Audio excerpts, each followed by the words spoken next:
Hello, everybody, and welcome back to TarHeelIllustrated.com, or, of course, if you are watching on our fast-growing YouTube channel, that is Tar Heel Illustrated. I'm THI staff writer Jacob Turner. Joining me, as he always does, our very own publisher, Andrew Jones, and AJ, here for a special edition, I'm going to call it, of the Tar Heel Illustrated podcast, as we're here to talk about UNC's ACC basketball schedule for the 22-2023 season that was released earlier on Tuesday afternoon. I believe it was like right around 2:00 when it came out. So we're going to be diving into that a little bit, just kind of immediate reactions, thoughts, and all that jazz about Carolina's new schedule. So AJ, as we always do, let's just dive right into it. I'm going to pop up an image right now on the screen for those watching of the actual schedule instead of me just running and rifling through it, because I'm sure you guys wouldn't listen to me anyway if I just rifled through 30 different colleges. So AJ, I'm looking at this schedule right now. I've got some initial kind of thoughts and reactions to it, but first I'll kick it to you. What are your initial reactions, observations, thoughts, whatever you want to call it, on Carolina's ACC basketball schedule for next season?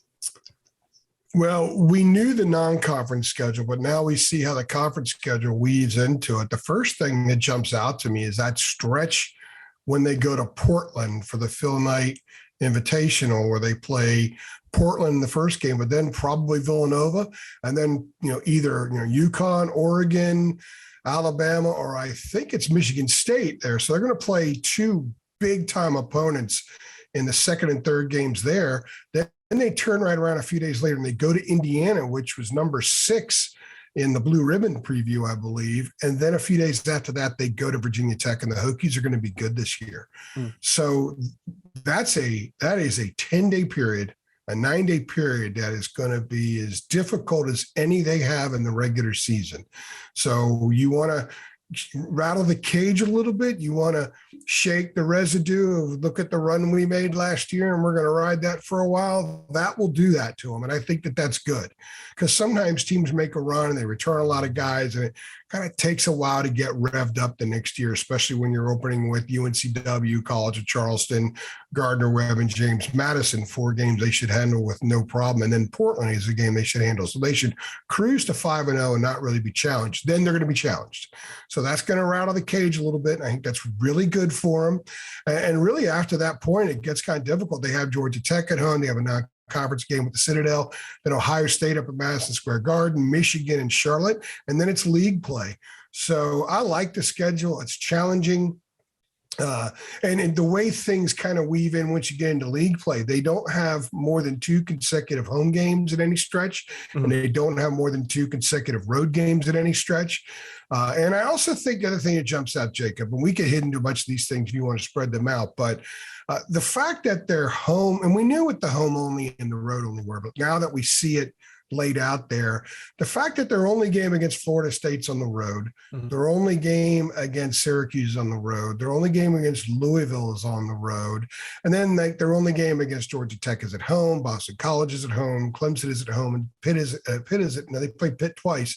So they have some of the lesser teams, although Clemson might be pretty good this year, that are at home, and some of the better programs, tougher arenas to play in, are on the road. So I think the conference schedule weight is a little more difficult than it could have been had that may have been a little bit more balanced there. But I don't have a problem with that. I think this team needs to get as many tests as they possibly can this season, because if they're going to be a national champion, they're going to have to apply several layers of armor, coats of armor, and they're going to have to do that during the course of the season. So I kind of like the way the schedule plays out for them.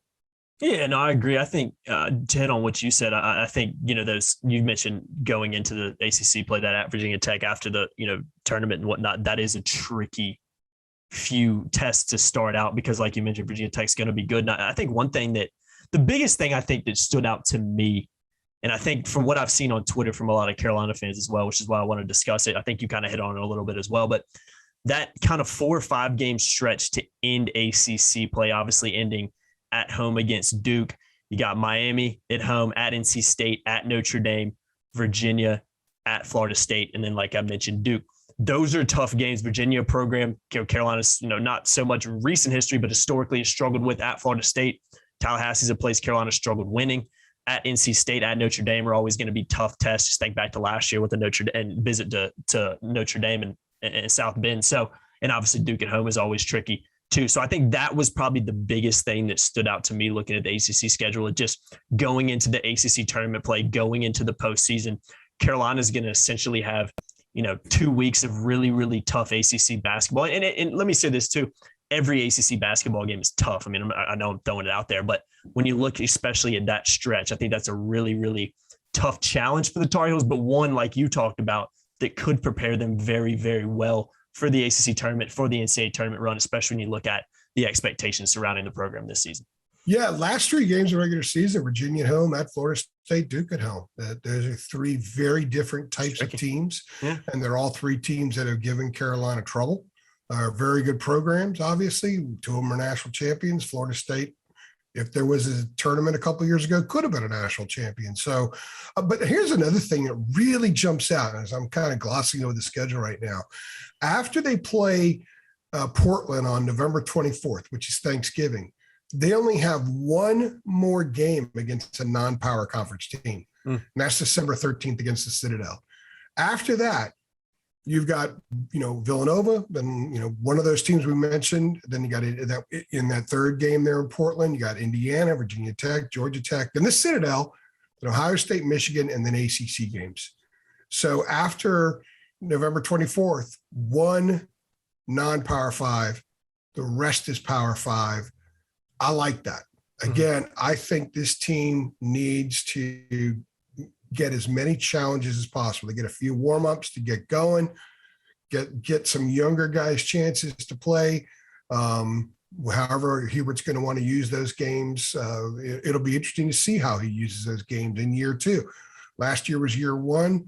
He was doing what he was doing because he didn't know much, right? He didn't know much about how you build a team during the course of the year because he hadn't personally done it. Now he has.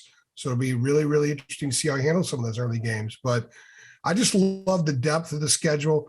I love the fact that they've got a lot of tough road games. Indiana could be really good. I've covered a couple of their games at Indiana before. It's a loud place. It's a strange building, but it's big and loud. The students are on top of you. The students will still be around Blacksburg when they go in there. That will be a loud environment as well. I like loud. So, they get a break going to Pittsburgh around New Year's because there won't be any students there and there won't be anybody in the building probably for that one. But I think the 2 games at Virginia and Louisville in a 4-day stretch, that could be really tough too, because both those places are very difficult to play. And who knows what Louisville's going to be. They're going to be talented. They got a new coach. And that place is usually frothing at the mouth when the Tar Heels come in. So I love the schedule, Jacob. And I'll tell you what's something else that we can actually add on as part of the schedule. And this is something that we haven't really written much about the last couple of years because they haven't really been in contention for a number 1 seed. But you want to know where 1 seeds can go. Where might they go when they get in the tournament? Well, the ACC tournament is in Greensboro, which is awesome, right? It's awesome for 1,000 reasons, okay? Thank God, yeah. But Greensboro is also a first weekend host site. It's one of the 8 first weekend host sites. They could theoretically play in Greensboro consecutive weekends. So, and then the Elite 8, Sweet 16 Elite 8's in Madison Square Garden if you're in the East region. So they could go back there. They play Ohio State at Madison Square Garden a week before Christmas. So a lot of familiarity perhaps in their road to Houston, which is where the Final Four is. That's the site of where Villanova beat them back in 2016. So I think the schedule is great for this team. I'm looking forward to it. These guys need to be challenged. We need to see the depth players in quality situations on the road and neutral site games against good teams. I hope that's what we see. That's going to make covering this team more interesting. And if you're a Carolina fan, then I think that will help make them a better team come March. Yeah, no, I completely agree, AJ. I want to hit on a couple more things real quickly, but before I do that, I want to give a shout out to our sponsor on this podcast. You guys know them. You guys know we love them. The Rogue Shop. Check them out at rogueshop.com. My dad actually just I've talked about it on the podcast. He uses the creams. My fiance loves it as well. I think he just ordered like 3 jars from them. And I got to say, guys, like the packaging and just how nice it is. I mean, there was a handwritten letter in there. There was a couple freebies and kind of giveaways, little kind of promo items that there was in there as well. And just the detail in terms of wrapping and taking care of the package and everything like that. Yeah. it's 10 out of 10 quality. It really, like, genuinely, I'm not just saying that. I was actually genuinely impressed with how good that was. And anytime you get a handwritten letter and a couple other items in there to throw in, it just makes you feel really important. And I know Rogue Shop, they really do care about their customers. So guys, if you don't know, top shelf family grown hemp products, CBD, Delta 8s, Delta 9s, whatever form you like it in, you can get it at rogueshop.com. Again, use the promo code TARHEELS10 to save, and a big shout out to the Rogue Shop. Just absolutely fantastic products, and even more importantly, arguably, absolutely fantastic customer service. So guys, again, link in the description below. Head on over there. Use that promo code TARHEELS10 to save. AJ, a couple more things I just want to hit on real quick. And I'm actually reading this from your piece you put out on TarHeelIllustrated.com. These are things I noticed too, but I have there's so many things we could talk about. I got a couple notes I want to read off as well. UNC 3 ACC games in December, 7 in January, 9 in February, and just 1 in March. I like how you mentioned that those tough back-to-back ACC road games at Virginia and at Louisville. You also threw a couple more in there, which I completely agree with. You got at Duke, then you got at Wake Forest, basically in like a 3 or 4 day stretch. That's a tricky game. You never want to have to go on the road to an environment, to a team, to a program that really doesn't like you after playing Duke on the road. So February 4th at Duke, February 7th at Wake Forest is a really tough stretch for the Tar Heels as well. So AJ, like you said, I think it's a pretty favorable ACC schedule for the Tar Heels. I think it's a pretty favorable ACC, just a schedule in general for Carolina, just based on how good this team can be. But make no mistakes about it, I think you'll agree with me. It's a tricky schedule. You got a lot of tough non-conference teams. You got a lot of tough ACC road tests as well. So Carolina is going to be tested this season, but as they should be with the expectations they have going into it. If you have to be able to show it consistently throughout the season to reach your goal. And I think Carolina is, like I said, going to get tested from game one really to the final game, wherever that may be. Yeah. One other thing too, 9 years of Louisville in the league. This will be Carolina's 7th trip there. Wow. And Louisville's been to Chapel Hill 5 times. Well, it's perhaps my favorite trip because they love basketball there. It's always a great environment. There's a lot of basketball culture and history there. And usually the games are pretty good, except the Cole Anthony year. Yeah. Yeah. Well, last year was a good game, just from things that were said.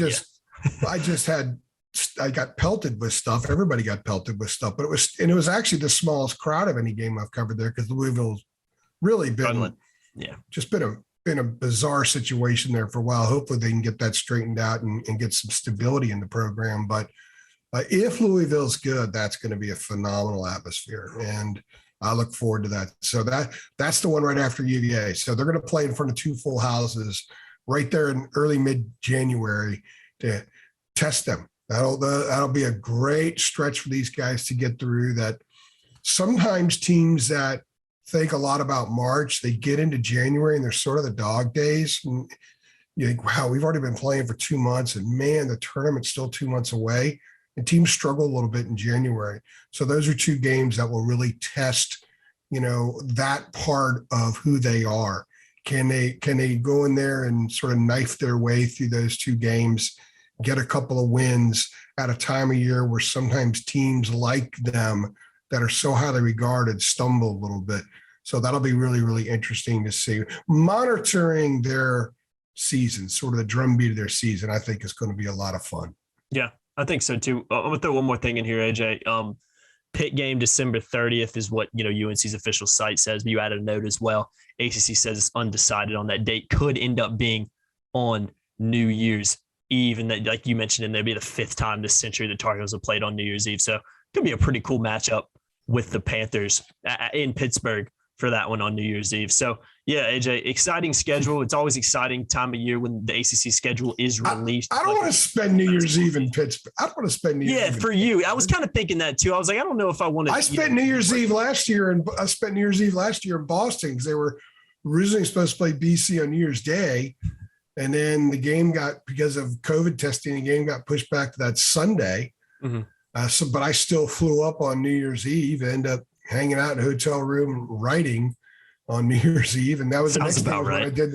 Remember, the next day was when I drove to New Hampshire, Maine, and Vermont. There's always like a brutal stretch in there somewhere for basketball. There's always a couple of stretches. Yeah. There's and then I had to go back to Notre Dame a couple of days later. So in and out. That's when my wife and daughter just say, "Hey, see you in a couple months." Yeah, So, basically. I don't want to spend New Year's Eve in Pittsburgh. I don't blame you. I don't blame you at all, man. Especially, I mean, So, you love covering. No disrespect to Pittsburgh. I just don't want to be there for that. Yeah, you love covering basketball games, obviously, but do you really want to cover a game on New Year's Eve? You might not mind having that day off. Well, they played at Georgia Tech, the national championship team, in New Year's Eve 2016, going into 70.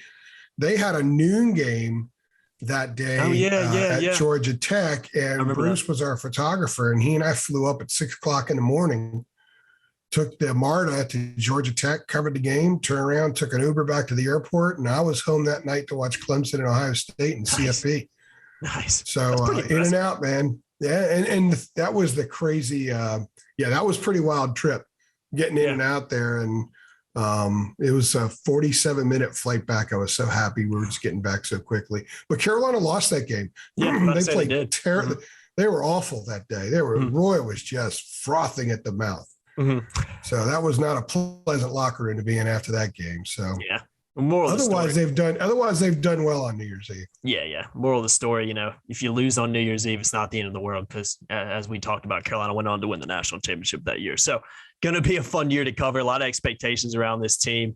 Going to be a lot of fun environments that Carolina's going to be going into because you best believe, as they always do, probably even more so if that's even possible than usual, Carolina's going to have a big old target on their back all season. But we'll see how it wraps up, guys. If you are a member of TarIllustrated.com, premium subscriber, which you can do for just $8.33 a month, head on over there. We'll have a link on our premium boards, our Four Corners boards, where we'll post this podcast.